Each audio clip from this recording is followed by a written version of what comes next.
Hello दोस्तों, क्या आप प्रतियोगिता परीक्षा की तैयारी करते हैं तो हमारे चैनल को सब्सक्राइब कर लें। आज हमारा टॉपिक है संविधान की प्रस्तावना।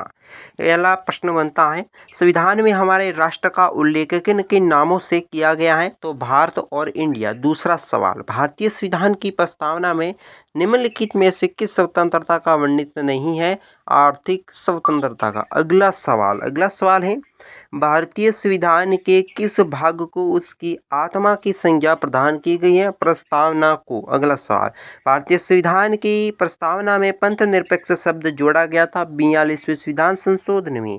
अगला सवाल, अब तक भारत के संविधान की उद्देशिका में कितनी बार संशोधित किया जा चुका है? एक बार। अगला सवाल बन रहा है, संविधान निर्माता ने किस पर विशेष ध्यान दिया? ये दिया है प्रस्तावना पर। अगला सवाल, भारतीय गणतंत्र में 26 जनवरी 1950 को सही संवैधानिक वस्तु स्थिति क्या थी जब संविधान लागू हुआ था? संपूर्ण प्रभुत्व संपन्न लोकतांत्रिक गणराज्य। अगला सवाल है, भारतीय स्वतंत्रता की उद्देशिका में परिवर्तन किस संशोधन अधिनियम किया गया था? 42वां संविधान संशोधन 1973। अगला सवाल, भारत के संविधान की प्रस्तावना किन शब्दों से शुरू होती है? हम भारत के लोग। अगला सवाल, किस वर्ष भारत एक संप्रभु संपन्न प्रजातांत्रिक गणराज्य बना था? 1950 में। अगला सवाल, भारतीय संविधान की प्रस्तावना जिना देशों उद्देश्यों रूपरेखा की व्याख्या है? मूल अधिकारों, राज्य नीति निर्देशक तत्वों और मौलिक कर्तव्यों से बना है। अगला सवाल, भारत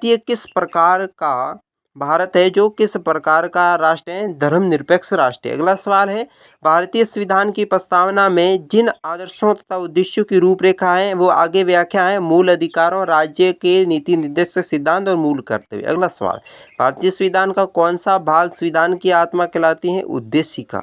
अगला सवाल पर डालते हैं नजर। अगला सवाल है, धर्मनिरपेक्ष का क्या अर्थ है और सभी धर्मों का महत्व स्वीकार करना। अगला सवाल है, भारत में लौकिक सार्वभौमिक है क्योंकि संविधान की प्रस्तावना प्रारंभ होती है हम भारत के लोग शब्दों से। अगला सवाल है, संविधान के अंतर्गत मूल अधिकारों का संरक्षण कौन है? यह है सर्वोच्च न्यायालय। अगला सवाल, भारत एक धर्मनिरपेक्ष राज्य है, इसका मतलब है कि भारत राज्य किसी सुनिश्चित या किसी निश्चित धर्म का समर्थन नहीं करता। भारतीय संविधान में समवर्ती सूची किसके संविधान से ली गई है? ऑस्ट्रेलिया से। भारतीय संविधान के अंतर्गत निम्नलिखित में से किस मूल अधिकारों का संरक्षण समझा जाता है? न्यायपालिका के द्वारा। अगला सवाल, गणतंत्र राष्ट्र होता है, यह होता है राज्य जहां पर अध्यक्ष वंशानुगत रूप से ना हो। अगला सवाल, भारत को एक गणराज्य मुख्य रूप से माना जाता है क्योंकि राज्याध्यक्ष का चुनाव होता है। अगला सवाल, निम्नलिखित में से किस एक अधिकार को डॉक्टर BR अम्बेडकर द्वारा संविधान की आत्मा कहा है? संवैधानिक उपचारों के अधिकार को।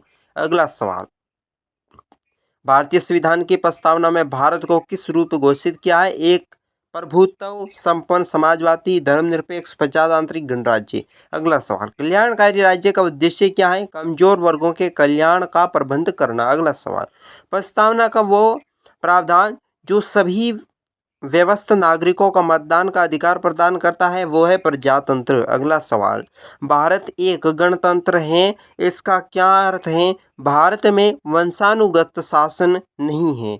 कौन सा शब्द भारत के संविधान की उद्देशिका में नहीं है? लोक कल्याण।